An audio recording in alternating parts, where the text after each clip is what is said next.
दोस्तों, आप सभी का आपके अपने चैनल में स्वागत है। फ्रेंड्स, हम बात करने वाले हैं एसएससी जीडी एग्ज़ाम 2023-24 के बारे में। एग्ज़ाम तो वैसे आप सभी को पता है 24 में ही है, फरवरी मार्च में। तो बिल्कुल यहाँ पर 23 में वैकेंसी आई है, तो 23-24 हमने यहाँ पर इसीलिए लिख रखा है। तो आप सभी को बता दें, आपका एग्ज़ाम में लगभग 20% जीके जीएस साथ में करंट अफेयर्स के पूछे जाते हैं, लेकिन हम आपको प्रत्येक प्रैक्टिस सेट में 25% कवर करवाएंगे, जो बिल्कुल एसएससी के द्वारा मतलब जितने एग्ज़ाम यहाँ पर करवाए जाते हैं उन्हीं को ध्यान में रखकर आपकी प्रश्न उत्तरी तैयार की जाएगी। जैसा कि इससे पहले बहुत सारी वैकेंसी करवा चुकी हैं एसएससी दिल्ली कांस्टेबल का आ रहा है, उसके बाद एसएससी जीडी है, SSC CGL, MTS, CGL, CHSL, यानी एसएससी के द्वारा लगभग बहुत सारे एग्ज़ाम करवाए जा चुके हैं। और बहुत सारे एग्ज़ामों के पेपर को देखते हुए आपके भी बिल्कुल ऑथेंटिक प्रश्न यहाँ पर तैयार किए जाएंगे। तो आप सभी इस क्लास को रोज़ाना अटेंड करते रहिए। इसी के साथ आपको बता दें, अगर चैनल में पहली बार आएँ तो चैनल को सब्सक्राइब करके रखें, क्योंकि हमारी यहाँ पर लगातार लगभग 200-250 यानी यहाँ पर क्लासें होने वाली है आपके एग्ज़ाम तक। तो लगातार बने रहिए, चैनल को सब्सक्राइब करके घंटी के बटन को ऑल में प्रेस कर लें। तो मिलते हैं यहाँ पर शुरू करते हैं बिना किसी देरी के फर्स्ट पर्सन से क्लास को। तो आप सभी के लिए फर्स्ट पर्सन बहुत आसान प्रश्न आ चुका है। फर्स्ट पर्सन है कि वन नीति के अनुसार कितने प्रतिशत क्षेत्र में वनों को आच्छादित होना चाहिए? 15%, 25%, 33%, 20%। तो इस प्रश्न का आंसर बिल्कुल प्रत्येक स्टूडेंट को पता होगा। इस प्रश्न का आंसर क्या आने वाला है? बिल्कुल आप सभी का करेक्ट आंसर हो जाएगा ऑप्शन नंबर सी, 33% में होना चाहिए। नेक्स्ट है कि विधान परिषद के सदस्य के लिए न्यूनतम आयु है 25 वर्ष, 30 वर्ष, 35 वर्ष, 40 वर्ष। और आप सभी ने यहाँ पर 25 प्रश्नों से कितने का सही जवाब दिया है ये कमेंट में ज़रूर बताना। इससे पता लगेगा कि आपने एसएससी जीडी के लिए कितनी तैयारी की है। आप सभी का करेक्ट आंसर है फ्रेंड्स 30 वर्ष यहाँ पर न्यूनतम आयु होनी चाहिए। डार्विन का जो पुस्तक है जिसका नाम है on the origin of species, ये कब प्रकाशित हुई थी? 1949 में, 1859 में, 1869 में, 1879 में। तो डार्विन की जो पुस्तक है on the origin of the species, जो कब प्रकाशित हुई थी? आप सभी का करेक्ट आंसर हो जाएगा 1859 में ये प्रकाशित की गई थी। नेक्स्ट पर्सन है कि दक्षिण पठार की सबसे बड़ी नदियाँ निम्नलिखित में से एक को छोड़कर बंगाल की खाड़ी में विलीन होती हैं। मतलब दक्षिण भारत की सबसे बड़ी जो नदियाँ हैं वो निम्नलिखित में से इन चार ऑप्शनों में से एक को छोड़कर बंगाल की खाड़ी में विलीन होती हैं। गोदावरी, नर्मदा, महानदी, कृष्णा। करेक्ट आंसर हो जाएगा आप सभी का ऑप्शन नंबर बी, नर्मदा नदी यहाँ पर करेक्ट आंसर हो जाएगा। शारदा अधिनियम का संबंध किससे है? बाल विवाह से, सती प्रथा से, विधवा पुनर्विवाह से, शिशु हत्या से। तो शारदा जो एक्ट है इसका संबंध किससे है? करेक्ट आंसर हो जाएगा बाल विवाह से संबंधित है। नेक्स्ट है कि तरंग और कण दोनों ही की प्रकृति दोनों हैं उसकी प्रकृति दर्शाने वाले कण हैं प्रोटॉन, इलेक्ट्रॉन या फिर मेसॉन या फिर न्यूट्रॉन।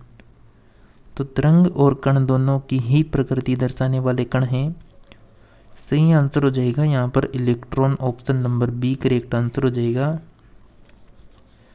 नेक्स्ट पर्सन है कि निम्नलिखित में से कौन सा तंतु द्विलिंगी होता है? मधुमक्खी, एस्केरिस, जोंक या फिर मक्खी।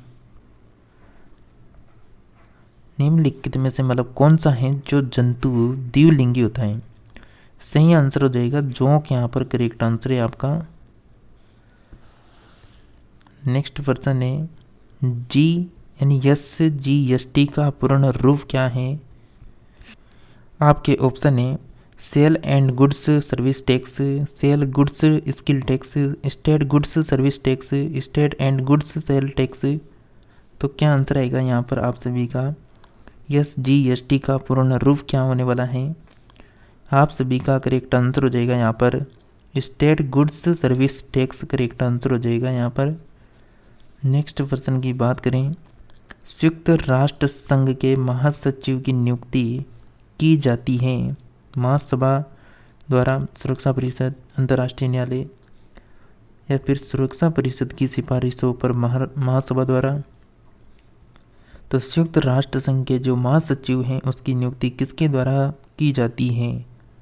ये की जाती है friends, option number D correct answer हो जाएगा आप सभी का। सुरक्षा परिषद की जो सिफारिशों पर मतलब महासभा के द्वारा की जाती हैं। नेक्स्ट है कि वायुमंडलीय दाब में यानी सहसा पतन किस बात का संकेत है? यानी वायुमंडलीय जब दाब होता है उसमें सहसा जो पतन है वो किस बात का संकेत है? साफ मौसम, तूफान, वर्षा, शीत मौसम का। इस प्रश्न का करेक्ट आंसर हो जाएगा यहाँ पर ऑप्शन नंबर बी, तूफान का सूचक है, संकेत है। नेक्स्ट बात करें कि वित्त आयोग का गठन कितनी अवधि के लिए होता है? 2 वर्ष, प्रति वर्ष, 5 वर्ष, राष्ट्रपति की इच्छा अनुसार, जब और जैसे। तो वित्त आयोग का जो गठन है वो कितनी अवधि के लिए होता है? सी ऑप्शन करेक्ट आंसर हो जाएगा 5 वर्ष की अवधि के लिए। मस्तिष्क के किस भाग में शरीर के ताप को नियंत्रित करने का मतलब केंद्र होता है? अग्र मस्तिष्क, अनुमस्तिष्क, प्रमस्तिष्क या फिर हाइपोथैलेमस। तो मस्तिष्क के किस भाग में शरीर के ताप को नियंत्रित करने का केंद्र होता है? सही आंसर हो जाएगा हाइपोथैलेमस करेक्ट आंसर है फ्रेंड्स आप सभी का। चलिए नेक्स्ट प्रश्न की बात करें। यानी पेट्रोल में टेट्रा एथिलीन लेड निम्नलिखित कारण से मिलाया जाता है। कौन सा कारण है जिसके लिए मिलाया जाता है? इसे जमने से रोकने के लिए, इसे खतरनाक को बढ़ाने के लिए, इसके प्रज्वलनाक या फिर स्फुरांक को बढ़ाने के लिए, या फिर इसके एंटीनोकिक दर को बढ़ाने के लिए। तो पेट्रोल में टेट्रा एथिलीन लेड जो है वो किस कारण से मिलाया जाता है? सही आंसर हो जाएगा आप सभी का बिल्कुल इसके एंटीनोकिंग दर को बढ़ाने के लिए मिलाया जाता है। चलिए नेक्स्ट प्रश्न की बात करते हैं। नेक्स्ट है कि गन्ने की शक्कर को ग्लूकोज तथा फ्रक्टोज में जल अवघटित करने वाला एंजाइम है लाइपेज, इन्वर्टेज, जाइमेज या फिर डाइस्टेज। फ्रेंड्स आप सभी ने अभी तक भी क्लास को लाइक नहीं किया है तो जल्दी से कर दे, किसका इंतज़ार है? तो चैनल को सब्सक्राइब करके भी रखें ताकि हमारी एसएससी जीडी के लिए लगभग 8 से 10 हज़ार प्रश्न आपको करवाने वाले हैं आपके एग्ज़ाम तक आपको लगभग। तो आप सभी लगातार बने रहिए और सभी सिलेक्टेड पर्सन होने वाले हैं। तो आप सभी का करेक्ट आंसर होगा friends option number B, invertase correct answer हो जाएगा।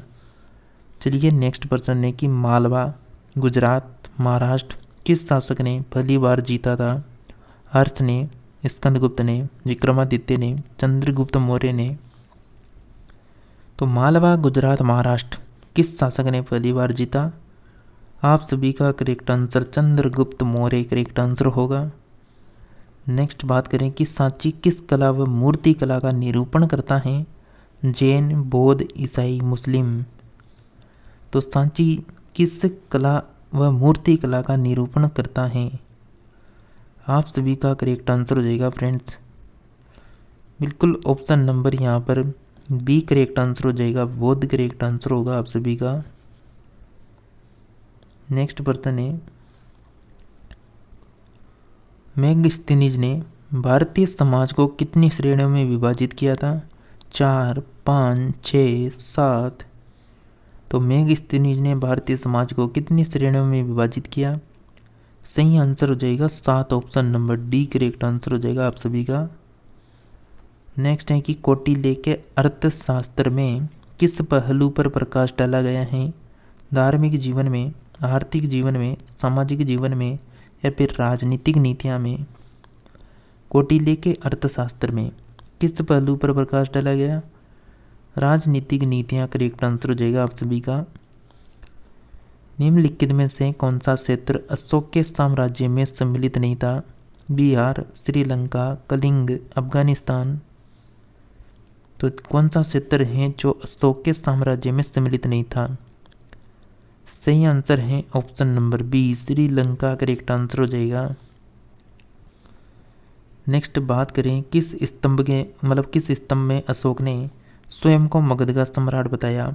बाबरू स्तंभ, क्वीन स्तंभ, या फिर रिम्बनी दे स्तंभ या मस्की का लघु स्तंभ। तो किस स्तंभ में अशोक ने स्वयं को मगध का सम्राट बताया?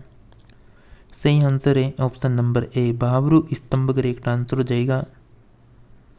नेक्स्ट बात करते हैं, संसदीय सरकार का सबसे महत्वपूर्ण लक्षण है संसद की संप्रभुता, कार्यपालिका का विधायिका के प्रति सामूहिक उत्तरदायित्व, विधि का शासन, बहुमत का शासन। संसदीय सरकार का सबसे महत्वपूर्ण लक्षण है, सही आंसर हो जाएगा ऑप्शन नंबर बी, यानी कार्यपालिका का विधायिका के प्रति सामूहिक उत्तरदायित्व। नेक्स्ट है, रेगिस्तानी पौधों की ब्राह्म त्वचा पर मोम जैसे पदार्थ की परत पाई जाती है। यह पदार्थ है सेलुलोज, क्विटिन, पेक्टिन या लिग्निन। तो रेगिस्तानी पौधों की ब्राह्म त्वचा पर मोम जैसे पदार्थ की परत पाई जाती है, यह पदार्थ है। सही आंसर हो जाएगा option number B, cutin correct answer हो जाएगा। प्रोटीन की जानकारी प्रदान करने वाले डीएनए के भाग को काली स्थान कहा जाता है। क्रोमोसोम, नाभिक, केंद्रक, जीन। तो प्रोटीन की जानकारी प्रदान करने वाले डीएनए भाग को कहा जाता है, सही आंसर होगा जीन कहा जाता है। चलिए नेक्स्ट प्रश्न की ओर बढ़ते हैं। नेक्स्ट है कि पौधों के लिए सबसे अच्छा उर्वरक है compost, ammonium sulphate, super phosphate of lime या फिर यूरिया। तो पौधों के लिए सबसे अच्छा उर्वरक कौन है? Correct answer option number A, compost correct answer हो जाएगा। किस यानी पिंड का वेग समरूप कहा जाता है? जब वेग का सिर्फ मान नियत रहे, वर्ग की सिर्फ दिशा नियत हो, वर्ग का मान और दिशा दोनों नियत हो, या फिर वेग का मान और दिशा दोनों परिवर्तनशील हो। तो किसी पिंड का वेग स्वरूप क्या कहा जाता है? जब वेग का मान और दिशा दोनों नियत हो। तो फ्रेंड्स ये थी हमारे यहाँ पर 25 प्रश्न आपको लगभग कंप्लीट करवाए हैं। अगर आप लगातार प्रैक्टिस सेट करना चाहते हैं यहाँ पर एसएससी जीडी के लिए, जैसा कि हम एसएससी सीजीएल, सीएचएसएल, एमटीएस, इनकी बहुत सारे जो एग्ज़ाम हैं उनकी ऑलरेडी बहुत सारी क्लासें करवा चुके हैं, और आने वाला जो आपका एग्ज़ाम है उसके लिए भी यहाँ पर कंटिन्यू क्लासें मिलने वाली हैं एसएससी जीडी के लिए। तो आपको लगभग हम यहाँ पर आपके एग्ज़ाम तक 8 से 10 हज़ार प्रश्न कंप्लीट करवा देंगे। अभी आपको हमारी इस क्लास में 25 प्रश्न मिल रहे हैं, लेकिन आने वाले दिनों में आपको 50 भी मिलेंगे, 100 भी मिलेंगे, 200 भी मिल सकते हैं। तो आप सभी को लगातार यहाँ पर जुड़े रहना है। आप सभी का विश्वास ही यहाँ पर बिल्कुल हमारे लिए बहुत ज़रूरी है। तो बिल्कुल आप सभी इस क्लास को शेयर कर दें अपने दोस्तों को, ताकि वह भी इस क्लास को अटेंड कर सके एग्ज़ाम से पहले। तो मिलेंगे नेक्स्ट और न्यू टॉपिक में, तब तक आप सभी क्लासों को लगातार अटेंड करते रहिए।